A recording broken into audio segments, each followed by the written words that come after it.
Assalamualaikum warahmatullahi wabarakatuh. Bapak, Ibu, saudara-saudara sebangsa setanah air, pagi tadi saya telah memimpin rapat terbatas secara virtual tentang Undang-Undang Cipta Kerja bersama jajaran pemerintah dan para gubernur. Dalam undang-undang tersebut terdapat 11 klaster yang secara umum bertujuan untuk melakukan reformasi struktural dan mempercepat transformasi ekonomi. Adapun klaster tersebut adalah urusan penyederhanaan perizinan, urusan persyaratan investasi, urusan ketenagakerjaan, urusan pengadaan lahan, urusan kemudahan berusaha, urusan dukungan riset dan inovasi, urusan administrasi pemerintahan, urusan pengenaan sanksi, urusan kemudahan pemberdayaan dan perlindungan UMKM, urusan investasi dan proyek pemerintah, serta urusan kawasan ekonomi. Dalam rapat terbatas tersebut, saya tegaskan mengapa kita membutuhkan Undang-Undang Cipta Kerja. Pertama, setiap tahun ada sekitar 2,9 juta penduduk usia kerja baru, anak muda yang masuk ke pasar kerja, sehingga kebutuhan atas lapangan kerja baru sangat-sangat mendesak. Apalagi di tengah pandemi, terdapat kurang lebih 6,9 juta pengangguran dan 3,5 juta pekerja terdampak pandemi COVID-19. Dan sebanyak 87% dari total penduduk bekerja memiliki tingkat pendidikan setingkat SMA ke bawah, di mana 39% berpendidikan sekolah dasar. Sehingga perlu mendorong penciptaan lapangan kerja baru, khususnya di sektor padat karya. Jadi, Undang-Undang Cipta Kerja bertujuan untuk menyediakan lapangan kerja sebanyak-banyaknya bagi para pencari kerja serta para pengangguran. Kedua, dengan Undang-Undang Cipta Kerja akan memudahkan masyarakat, khususnya usaha mikro kecil, untuk membuka usaha baru. Regulasi yang tumpang tindih dan prosedur yang rumit dipangkas.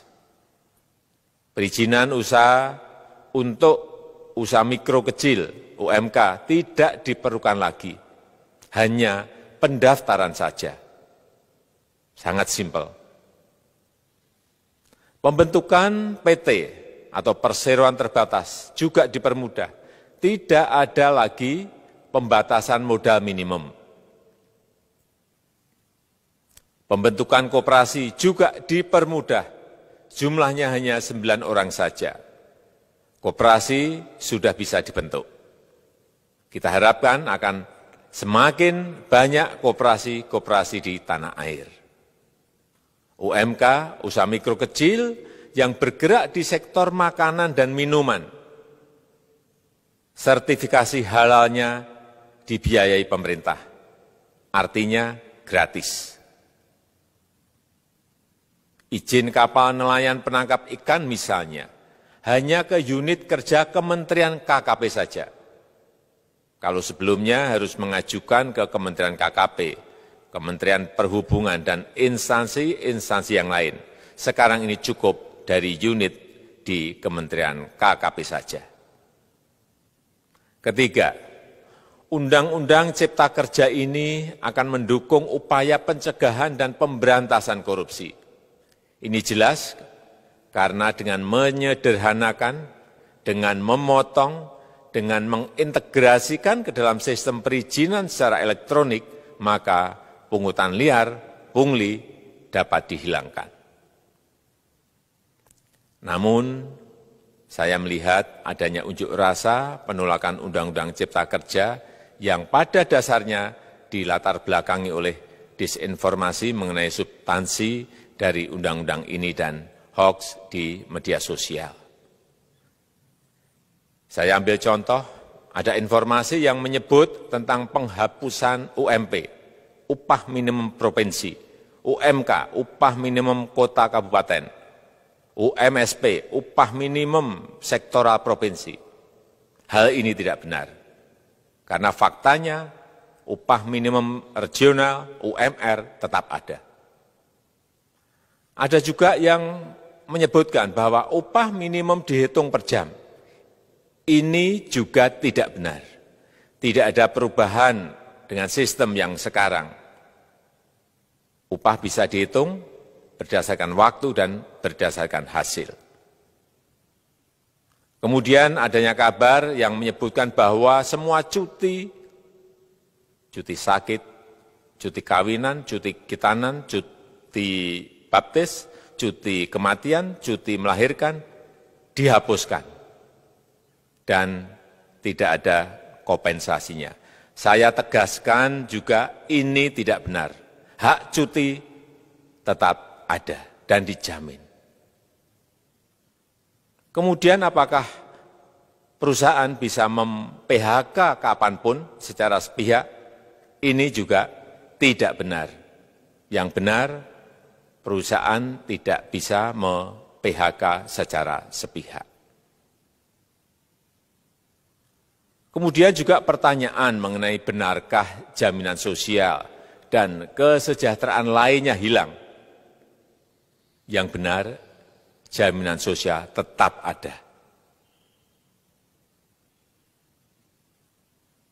Yang juga sering diberitakan tidak benar adalah mengenai dihapusnya AMDAL, analisis mengenai dampak lingkungan.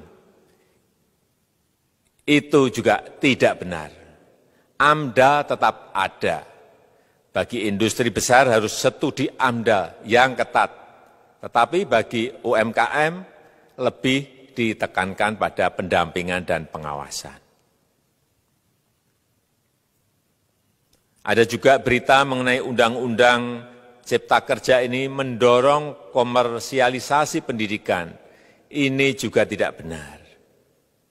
Karena yang diatur hanyalah pendidikan formal di kawasan ekonomi khusus, di KEK. Sedangkan perizinan pendidikan tidak diatur di dalam Undang-Undang Cipta Kerja ini. Apalagi perizinan untuk pendidikan di pondok pesantren. Itu tidak diatur sama sekali dalam Undang-Undang Cipta Kerja ini. Dan aturannya yang selama ini ada tetap berlaku. Kemudian diberitakan bahwa keberadaan bank tanah. Bank tanah ini diperlukan untuk menjamin kepentingan umum, kepentingan sosial, kepentingan pembangunan nasional, pemerataan ekonomi, dan konsolidasi lahan serta reforma agraria. Ini sangat penting untuk menjamin akses masyarakat terhadap kepemilikan tanah, kepemilikan lahan. Dan kita selama ini tidak memiliki bank tanah. Saya tegaskan juga bahwa Undang-Undang Cipta Kerja ini tidak melakukan resentralisasi kewenangan dari pemerintah daerah ke pemerintah pusat. Tidak ada. Perizinan berusaha dan pengawasannya tetap dilakukan oleh pemerintah daerah sesuai dengan NSPK, norma, standar, prosedur, dan kriteria yang ditetapkan pemerintah pusat. Ini agar dapat tercipta standar pelayanan yang baik di seluruh daerah. Dan penetapan NSPK ini dapat nanti akan diatur di dalam PP atau peraturan pemerintah. Selain itu, kewenangan perizinan untuk non-perizinan berusaha tetap ada di Pemda, sehingga tidak ada perubahan.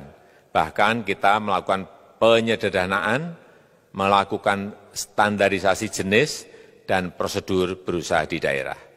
Dan perizinan berusaha di daerah diberikan batas waktu. Ini yang penting di sini. Jadi ada service level of agreement. Permohonan perizinan dianggap disetujui bila batas waktu telah terlewati. Saya perlu tegaskan pula bahwa Undang-Undang Cipta Kerja ini memerlukan banyak sekali peraturan pemerintah atau PP dan peraturan presiden atau Perpres. Jadi setelah ini akan muncul PP dan Perpres yang akan kita selesaikan paling lambat 3 bulan setelah diundangkan. Kita pemerintah membuka dan mengundang masukan-masukan dari masyarakat dan masih terbuka usulan-usulan dan masukan dari daerah-daerah. Pemerintah berkeyakinan melalui Undang-Undang Cipta Kerja ini jutaan pekerja dapat memperbaiki kehidupannya dan juga penghidupan bagi keluarga mereka. Dan kalau masih ada, jika masih ada ketidakpuasan terhadap Undang-Undang Cipta Kerja ini, silahkan mengajukan uji materi atau judicial review melalui MK, Mahkamah Konstitusi. Sistem ketatanegaraan kita memang mengatakan seperti itu. Jadi, kalau masih ada yang tidak puas dan menolak, silahkan diajukan uji materi ke MK. Saya rasa itu yang bisa saya sampaikan pada kesempatan yang baik ini. Terima kasih. Wassalamualaikum warahmatullahi wabarakatuh.